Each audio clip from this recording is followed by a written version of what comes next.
2024년 대학 교수들이 2024년을 가리키는 그런 사자성어를 말한다면 결리망의, 눈앞의 이익을 보면 탐내어 의리를 저버린다 라는 그런 결리망의라는 이 말을 교수들이 뽑았다고 합니다. 지금 우리 사회는 그야말로 결리망의, 눈앞의 이익을 보면 그것을 탐내어서 의도 저버리는 그런 세상이 되었습니다. 이런 세상 가운데에서 그럼에도 불구하고 하나님의 은혜로 우리가 지금까지 살아오지 않았나 하는 생각을 하게 됩니다. 특별히 우리 농천교회는 다시 선교적 교회로 라는 그런 표어를 가지고 지난 한 해를 지내왔습니다. 선교라고 하는 것은 단순히 복음을 전한다 라는 그런 의미만이 아니라 우리의 삶 속에서 하나님의 뜻을 이 땅에 이루는 것이 바로 선교가 아닌가 생각이 들어요.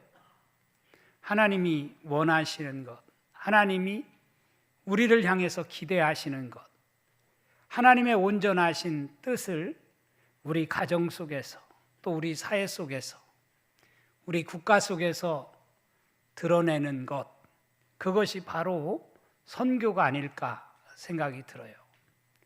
그런 의미에서 지난 한 해 우리가 얼마나 선교적 교회가 되어서 선교적 삶을 살아왔는가, 한 해를 마감하는 이 마지막 주일에 우리의 삶을 돌아보는 것이 매우 중요하지 않을까 생각을 합니다. 올해 저는 사도행전의 말씀을 가지고 함께 말씀을 나누었습니다. 사도행전 전체는 그야말로 사도들을 통해서 하나님이 이 땅끝까지 이르러 복음을 전하도록 하는 부름을 받아서 그 사명을 잘 감당하는 그런 이야기라고 할 수 있습니다. 사도행전의 주제가 되는 말씀이 오직 성령이 너희에게 임하시면 너희가 권능을 받고 예루살렘과 온 유대와 사마리아와 땅끝까지 이르러 내 증인이 되리라고 하신 주님의 당부의 말씀을 어떻게 사도들은 실천해 갔는가라고 하는 것을 말하는 말씀이 바로 사도행전에 기록되어 있는 말씀이라고 할 수 있습니다. 구체적으로 살펴본다면 사도행전 1장에서 7장까지는 예루살렘을 중심으로 해서 바로 사도들이 복음을 전한 이야기라고 할 수 있습니다. 그리고 8장에서 12장까지는 온 유대와 사마리아까지 복음을 전하는 그런 말씀이고요. 그리고 13장부터 28장까지는 땅끝까지 사도들이 나아가서 복음을 전한 이야기라고 할 수 있습니다. 특별히 13장부터 바울의 선교 이야기가 펼쳐지지요. 바울은 그야말로 3번에 걸친 선교 여행을 통해서 아시아를 넘어 유럽, 이제 끝내는 저 로마까지 나아가는 모습을 28장 오늘 우리가 읽은 말씀까지 기록되어 있는 것을 볼 수가 있습니다. 바울은 자신이 받은 사명에 대해서 이렇게 말한 적이 있습니다. 사도행전 13장 47절에 보면 주께서 이같이 우리에게 명하시되 내가 너를 이방의 빛으로 삼아 너로 땅끝까지 구원하게 하리라 하셨느니라. 이방의 빛으로 삼아서 너로 땅끝까지 구원하게 하기 위해서 바울을 부르셨다는 말씀입니다. 사도행전에서 말하는 땅끝은 어쩌면 로마를 가리킨다고 할 수 있습니다. 물론 로마가 지도상으로 땅끝이라고 말할 수는 없습니다. 그렇지만 당시 로마는 세계의 중심이었어요. 바울이 로마에 가서 복음을 전하게 되어지면 결국 그것이 땅끝까지 복음을 전하는 결과를 가져오게 될 것이다 라고 바울은 믿고 있지 않았을까 생각이 듭니다. 그는 에베소에 있을 때 이런 말을 했습니다. 이 일이 있은 후에 바울이 마게도냐와 아가야를 거쳐 예루살렘에 가기로 작정하여 이르되 내가 거기 갔다가 후에 로마도 보아야 하리라 하고, 바울은 예루살렘에 가서 거기 머문 것이 아니라 예루살렘에 가기로 작정하고 거기서 내가 있다가 다시 후에 기회가 되면 로마까지 내가 가겠다라고 하는 그런 다짐을 하고 있는 것을 읽어볼 수 있습니다.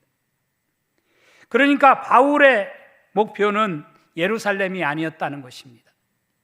예루살렘을 넘어서 땅끝으로 일컫는 저 로마까지 내가 언젠가는 가겠다라고 하는 그런 결심을 하게 된 것을 볼 수가 있습니다. 바울은 로마에 있는 성도들에게 보낸 편지에서도 이렇게 쓰고 있습니다. 로마서 1장 10절에 보면 어떻게 하든지 이제 하나님의 뜻 안에서 너희에게로 나아갈 좋은 길 얻기를 구하노라. 또 로마서 1장 15절에는 그러므로 나는 할 수 있는 대로 로마에 있는 너희에게도 복음 전하기를 원하노라.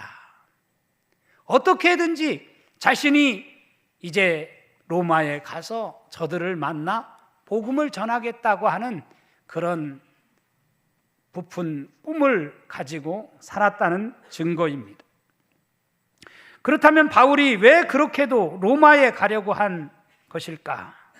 그것은 다름 아닌 복음을 그 땅에 전함으로 인해서, 땅끝까지 복음을 전함으로 인해서 하나님의 뜻을 이 땅에 이루기 위함이었다라고 말할 수가 있을 것입니다. 땅끝까지 이르러 내 증인이 되리라고 하신 주님의 말씀에 순종하기 위함이었다라고 할 수 있습니다. 그러던 중 바울이 드디어 로마에 들어가게 된 것입니다. 사도행전 28장 16절에 보면 우리가 로마에 들어가니 이런 말씀이 나와요. 그런데 이 말 앞에는 드디어, 비로소라는 그런 말이 생략되었다라고 생각이 듭니다. 드디어, 비로소 우리가 로마에 들어갔다. 로마에 도착하게 되었다. 내가 꿈꾸고 계획했던 모든 일을 이루기 위해서 땅끝인 이 로마에 내가 도착하게 되었다라고 하는 그런 말씀이라고 생각합니다. 여러분, 바울 일행이 로마에 들어간다고 하는 것은 그 당시로서는 정말 상상하기 힘든 일이 아닐 수가 없습니다. 오늘날처럼 이렇게 교통수단이 발달되어진 그런 시대 속에서 로마를 간다고 하는 것은 어쩌면 쉬운 일이라고 할 수도 있겠죠. 그렇지만 그 당시에는 정말 로마에 간다고 하는 것은, 예루살렘에서 로마를 간다고 하는 것은 상상할 수 없는 일이에요. 그럼에도 불구하고 그가 탄 배가 유라굴로와 같은 큰 광풍을 만났음에도 불구하고 그 광풍 속에서도 살아남아서 결국은 로마에 가게 되었다는 이야기입니다. 바울이 타고 있는 배가 그야말로 큰 광풍을 만나서 배가 산산조각으로 이렇게 부서지는 그런 안타까운 상황에 처해 있었습니다. 그럼에도 불구하고 그런 속에서도 구사일생으로 살아남아서 로마까지 가게 되었다는 이야기 아닙니까? 그런가 하면 멜리데 섬에서는 바울이 독사에게 물리는 그런 일도 발생이 되었습니다. 사도행전 28장 3절에 보면 바울이 나무 한 묶음을 거두어 불에 넣으니 뜨거움으로 말미암아 독사가 나와 그 손을 물고 있는지라 라는 말씀이 나와요. 멜리데 섬이라고 하는 그 섬에 도착해서 추웠겠지요. 그러니까 불을 피우고 이제 나무 한 움큼을 이제 불을 피웠더니 그 속에 독사가 있었던 거예요. 그 독사에 바울의 손이 물리게 된 것입니다. 오늘날도 독사에 물리면 죽을 수 있는데 그런 위험천만한 일들이 곳곳에 산재되어 있는데 그 모든 어려움, 그 고난을 뚫고 끝내 로마에 가게 되었다는 이야기 아닙니까? 더군다나 바울은 자유로운 신분이 아니었습니다. 유대인들로부터 고발당해서 신문을 받기 위해서, 심판을 받기 위해서 지금 압송되고 있는 그런 상황에 있었다는 이야기입니다.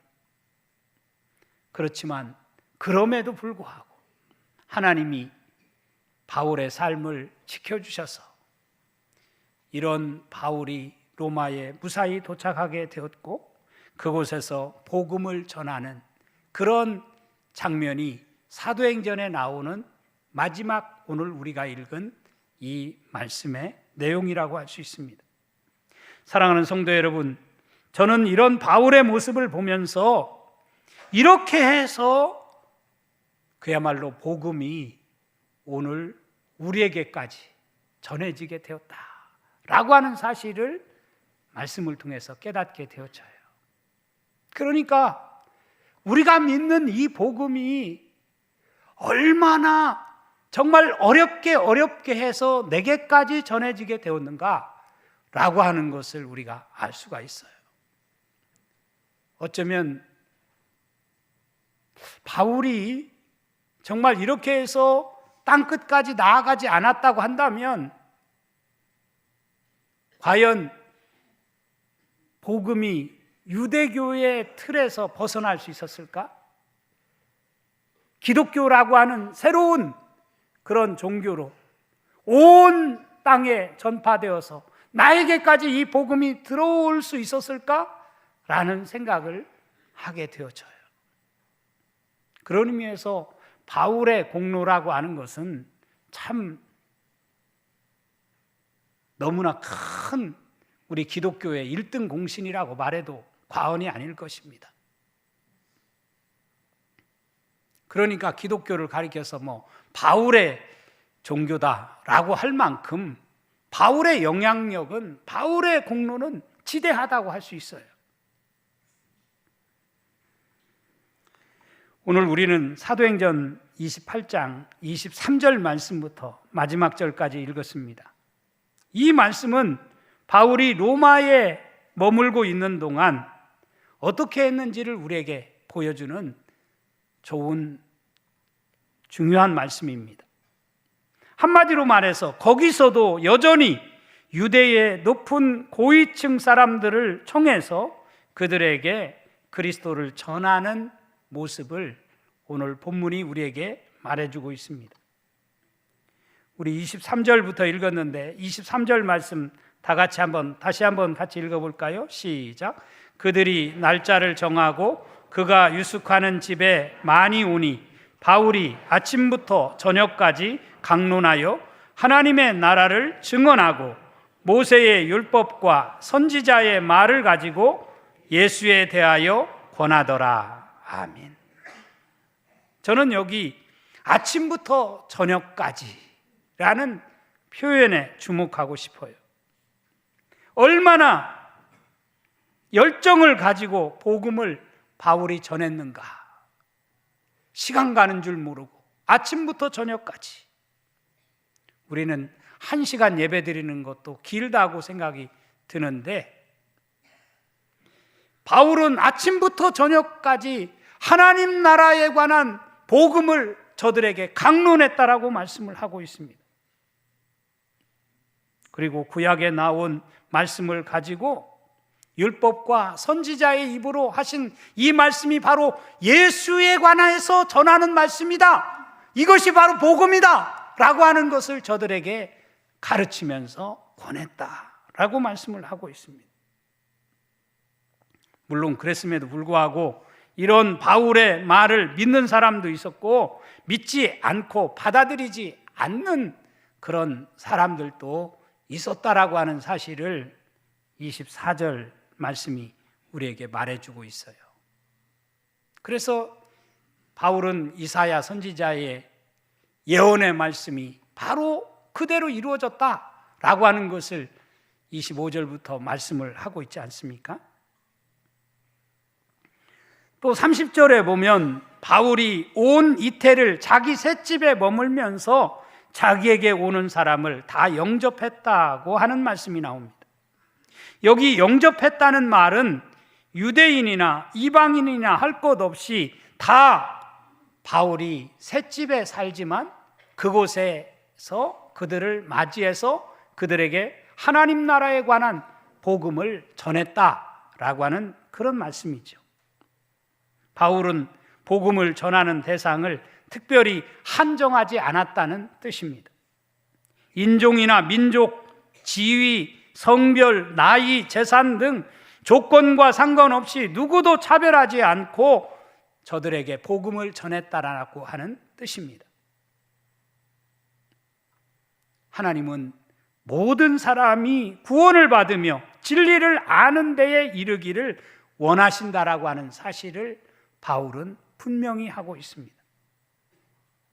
사랑하는 성도 여러분, 그런 의미에서 우리 모두도 내가 만나는 사람이 누구든지 간에 먼저는 내 가족을 포함해서 우리 이웃들에게 우리도 땅끝까지 이르러 복음을 증거하는 증인의 삶을 살아갈 수 있는 우리 농촌의 모든 성도들이 되어줄 수 있기를 주님의 이름으로 축원합니다. 무엇보다 31절에 보면 바울은 하나님의 나라를 전파하며 주 예수 그리스도에 관한 모든 것을 담대하게 거침없이 가르치더라, 이렇게 말씀을 하고 있습니다. 저는 참 이 말이 제 마음속에 깊이 다가와요. 담대하게 거침없이. 참 바울이 어떻게 하나님 나라의 복음을 전했는가? 담대하게 거침없이 가르쳤다라고 기록되어 있습니다. 여기 담대하게라는 말은 사도행전의 저자 누가가 자주 사용한 말입니다. 어떤 위력이나 위험이나 권세 앞에서도 두려움 없이 복음을 전하는 모습을 표현할 때 담대하게 전했다라고 하는 그런 말씀을 하고 있는 것을 사도행전 곳곳에서 읽어볼 수 있어요. 사도들은 그야말로 복음을 전하는데 죽음도 두려워하지 않고 죽음도 불사하고 담대하게 하나님의 복음을 전하는 모습을 보여주게 된 것입니다. 또한 거침없이라는 말은 아무런 방해도 받지 않고라는 의미를 담은 단어입니다. 비록 바울은 자유로운 몸이 아니었지만 그의 입은 예수 그리스도를 위해서 항상 열려 있었다는 뜻입니다. 매여 있는 몸이지만 그는 누구도 그의 입을 닫게 만들 수가 없었어요. 그의 입은 항상 예수 그리스도를 어느 자리에 있든지 어떤 상황 속에서도 담대하게 거침없이 증거할 수 있는 그런 바울이었다라고 하는 사실을 우리에게 말해주고 있는 것입니다. 사랑하는 성도 여러분, 하나님은 저와 여러분에게도 담대하게 거침없이 복음을 전하는 주의 복음 전파자의 사명을 우리에게 맡겨주신 줄로 믿습니다. 그런 사명을 우리가 정말 가지고 담대하게 거침없이 증거할 수 있는 우리 동천의 모든 성도들의 삶이 될 수 있기를 주님의 이름으로 축원합니다. 시편 31편 24절에 보면 여호와를 바라는 너희들아 강하고 담대하라, 이렇게 우리에게 말씀해 주고 있어요. 여호와를 바라는 너희들아 강하고 담대하라. 예수님께서도 고별설교인 요한복음 16장 33절에 가서 보면 이런 말씀을 하고 있는 것을 볼 수가 있어요. 이것을 너희에게 이르는 것은 너희로 내 안에서 평안을 누리게 하려 함이라. 세상에서는 너희가 환난을 당하나 담대하라. 내가 세상을 이기었노라. 죽음을 불사하고 우리 주님도 제자들에게 그렇게 당부를 했어요. 세상에서는 너희가 환난을 당하나 담대하라. 내가 세상을 이겼다. 이런 주님의 말씀을 우리가 확실히 믿고 나를 위해서 죽기까지 사랑하신 그 주님의 사랑을 의지하고 우리 모두 강하고 담대한 믿음을 가지고 나아가 복음을 전파할 수 있는 저와 여러분의 삶이 될 수 있기를 주님의 이름으로 축원합니다. 사도 바울은 어떤 방해물이 있어도 거침없이 복음을 전했어요. 그는 돌에 맞아 죽을 지경이었을 때에도 우리가 하나님의 나라에 들어가려면 많은 환난을 겪어야 할 것이라고 그렇게 말하는 것을 읽어볼 수 있어요. 또 예루살렘으로 들어가면 잡힐 것을 알면서도 나는 주 예수의 이름을 위해서 결박당할 뿐만 아니라 예루살렘에서 죽을 것도 각오하였다라고 말하는 말씀을 우리가 사도행전에서 읽었습니다. 죽음을 불사할 때 무슨 일을 못하겠어요. 그러니까 그는 거침없이 저 땅끝인 로마까지 갈 수 있었던 거 아니겠어요? 오늘 저와 여러분도 이런 믿음의 유산을 물려받은 자들로서 다시 선교적 교회가 되기 위해서 담대한 신앙으로, 거침없는 신앙으로 나아가서 복음 전파자의 사명을 감당할 수 있는 우리 동천의 모든 성도들이 되어줄 수 있기를 주님의 이름으로 축원합니다. 사랑하는 성도 여러분, 여러분은 지난 한 해를 살아오면서 어떻게 살아오셨습니까? 과연 바울과 같이 복음을 전하는 데 있어서 얼마나 담대하셨습니까? 얼마나 거침없이 복음을 전하셨습니까? 겨우 주일날 예배 한번 드리는 것으로 만족하며 신앙생활 해오지는 않았습니까? 하나님께서 저와 여러분을 일찍이 택해 주신 것은 나 하나 구원받은 것으로 만족하기 원하셔서가 아니라 나를 통해서 아직까지도 주를 믿지 않는 내 가족이나 우리 이웃들, 내 주변에 있는 영혼들을 우리가 사랑해서 그들을 주께로 인도하고 이 땅 가운데 있는 모든 백성들이, 모든 나라가 주님을 믿고 의지하며 살아갈 수 있는 그런 세상을 만들어 가기 위해서 나를 이 자리로 부르셨다라고 하는 사실을 명심하며 살아갈 수 있는 우리 농촌의 모든 성도들이 되어줄 수 있기를 주님의 이름으로 축원합니다. 바라기는 우리 모두가 남은 여생 하나님의 나라를 전파하며 주 예수 그리스도의 복음을 담대하게 거침없이 전하며 당당한 그리스도인으로 살아가 정말 하나님 나라에 귀하게 쓰임받는 우리 농촌의 모든 성도들이 되어줄 수 있기를 주님의 이름으로 축원합니다. 축원합니다.